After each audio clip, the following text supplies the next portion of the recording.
Mein Name ist Hans Oelkes, ich bin Patron von der Firma Knarf Büchler.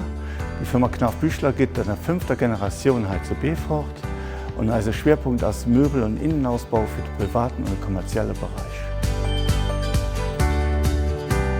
Als Handwerk hat sich dahingehend geändert, dass wir durch die Materialien, die wir zur Verfügung gestellt kriegen, viel mehr Möglichkeiten haben. Und die Möglichkeiten wollen wir natürlich auch dem Klient weitergeben. Und dadurch haben wir natürlich auch einen höheren Anspruch an die Verarbeitung. Und das setzen wir durch einen Maschinenpark um, den das leistet. Dazu gehört CNC-Technik und spezielle Verleimungstechniken beim Massivholz. Bei der Verarbeitung von Massivholz sind viele Arbeitsschritte nötig. Das heißt, man muss erstmal entsprechend Massivholz zur Verfügung gestellt kriegen und man muss es entsprechend auswählen, zuschneiden, hobeln, verleimen, schleifen. Das sind Arbeitsprozesse, die man mit anderen Werkstoffen nicht haben.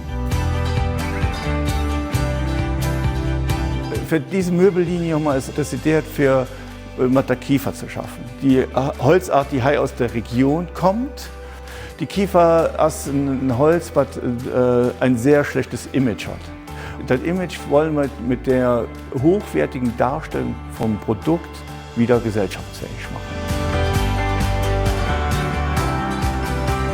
Mir liegt am Herz, dass wir das Holz hier aus der Region nochmal verarbeiten, weil man kann mich gefragt, wieso musst du Kiefer aus Sibirien verschaffen?